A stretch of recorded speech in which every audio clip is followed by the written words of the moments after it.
Welcome back to the Angry Man Podcast with Jason and Greg. So Jay just had one of the workouts with Ryan Garcia, and interesting because we did a video about this, I think maybe a few days ago, sometime last week. And we talked a little bit about the fact that it didn't feel like there was a lot of buzz going on with this fight, Jay. And Ryan Garcia talked specifically about the buzz and the ticket sales for the fight. He blamed it on Devin Haney and his boring style. Now, this confirms what we've been talking about, that there's not a lot going on with this fight, that the ticket sales are behind. Now, people are talking about, with boxing, what ends up happening is that people tend to buy the fights and the tickets at the last minute, like the week of the fight. That's when you see it. That is not how most sporting events work. If something is in demand, typically the tickets are going to sell immediately.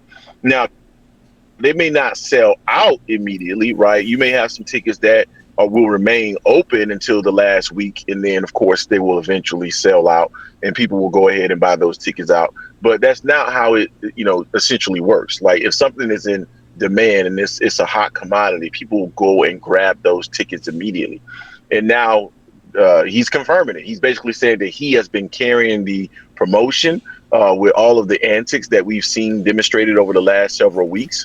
And I guess he's confirming that has been what he's been attempting to do, right, with all of those antics.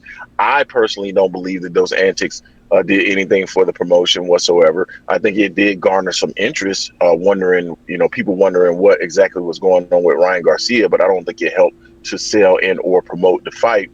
But I just don't think that there's that level of buzz and interest in this fight, because the opponent of Ryan Garcia is not Gervonta Davis. It's not that I'm knocking Devin Haney. I just don't think Devin is a draw like that. And I think really the combination of the social media draw in Ryan Garcia in combination with Gervonta Davis is what sold that fight, and not necessarily just Ryan Garcia and his social media draw. So now they're trying to replicate that with Devin Haney in hopes that Devin, the quote unquote face of boxing, according to Bill Haney, is going to do something similar. And I just don't believe that that's going to happen. And no matter how much Bill Haney talks, which coincidentally, we haven't seen Bill talking as much. Bill has been talking a lot less over the last 2 or 3 weeks than he was when Devin didn't even have a fight. So, Ryan is throwing that out there. It's going to be interesting because Devin responds to any and everything. So it'll be interesting to see what Devin has to say in regards to this. But I don't think this fight is selling like they hoped it would. They're feeling the impact of it as well. They're not sensing the buzz. Similar, we've mentioned this in the past. We have access to certain metrics, just being, if you want to call us YouTubers or bloggers or whatever you want to call us, as our part-time gig, whatever you want to call that. But at the end of the day, we have access to certain metrics, and the metrics would suggest that this fight doesn't have the level of buzz that would generate the 1.5 million pay-per-view buys that Jerry, our good friend Jerry, said that it would.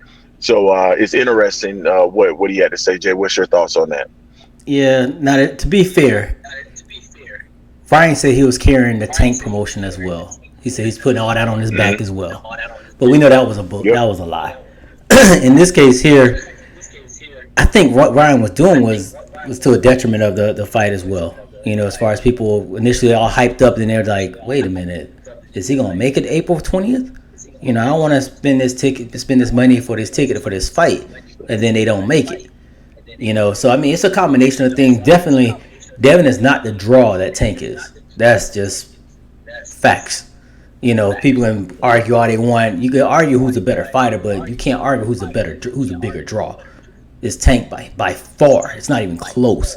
Which is also why he did a 55-45 deal with Ryan. He knew he wasn't a draw. Ryan also was on there saying that, well, it should have been 60-40, 65-35 for the split. So, I mean, he fielded himself on that. But, I mean, I don't think what Ryan was doing as far as the way he was trying to sell the fight. I don't think he's lying. Helped it out as well. I don't think he helped the fight as well. But, I mean, I need to see. I think we might need Bill to really get back out there like he was with Regis.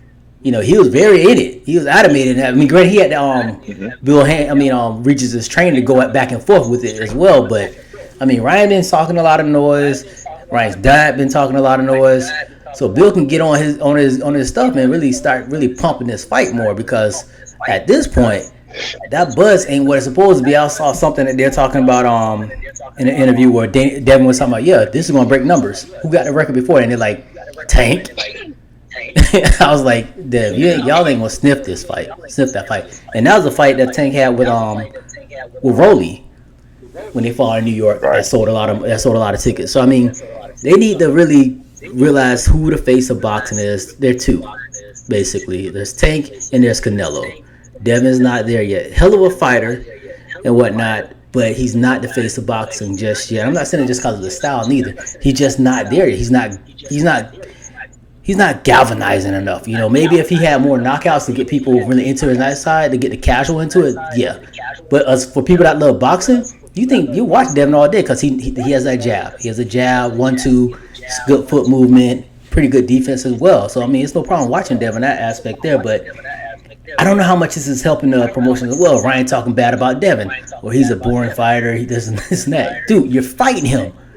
You need to pitch it a different way. This is the guy that you're fighting. You need to big him up so people can be like, okay, or be like, I'm gonna beat his butt. You know, he can't hang with me. But you talking about he's not a draw. He's boring. How's that helping your fight with this guy? You know, and that's not the truth for me when I watch Devin. I guess because I like boxers anyway, so Devin's not boring to me like that. But this should be a good fight. But Ryan is definitely putting out there that he is the main person in this fight, not Devin. Yeah, he's not lying. I mean, in 65-35 split is probably accurate as well, just based off of the numbers. But I mean, it's going to be interesting to see how this ends up materializing, and you know, it's interesting to see. You know, just I wouldn't even have gone there, to your point. Like, as a part of the promotion right now, you still got time. I'll still be trying to big up Devin Haney as this big bad wolf, a guy that's bringing a lot of skills to the table. I would still be trying to sell, you know, the fact that we are 3-3 and this is the tiebreaker. Exactly. It's pros. I would be trying to sell the beef. Yeah, I would be trying to sell the beef. I would be trying to sell any and every aspect of our relationship I could possibly sell in order to sell the pay-per-view. And not necessarily trying to denigrate or downgrade who Devin is. Devin is gonna, but at the same time, you got to think about it. He's probably responding to what Devin said, which was he's a C-class fighter. I wouldn't even be in the ring with him. I wouldn't even be in the ring with him if it wasn't for the fact that this would be, you know, basically a money fight. So that's probably what he's responding to. But both of them are actually hurting the fight in saying the things that they're saying. So it is what it is. Bill tried to save it by when he was on interview yesterday. He said Ryan was an elite fighter, which is not true. That's far from the truth. And saying he's an elite fighter, he's a decent fighter. Yes, elite. He hasn't done anything to show that he's elite. Okay, he got up off the canvas against Luke Campbell. We're talking about Luke Campbell, folks. And he went back down and took a knee. So True. I mean. It's just different on that. I mean, you just got either he's an elite fighter or he's a decent fighter, or we got this rivalry. But just to say that he's a C-class fighter, why are you fighting him then? He wasn't good when Tank was fighting him. Why are you fighting him now? All of a sudden he's a world beater. Which one is it, dude? I mean, y'all need to make up y'all mind and roll with it, and then go from there. But they're doing this fight a disservice. Both of them are. But Ryan, I think, definitely did a disservice just the way his antics were. I agree. You guys tell us what you think in the comment section in regards to this fight, and the comments from Ryan Garcia. And as a matter of fact, the comments from Devin Haney as well. Are they hurting the fight? Let us know. Don't forget to hate, like, comment, and subscribe. This is the Angry Man Podcast, AM Sports Media, and we are out.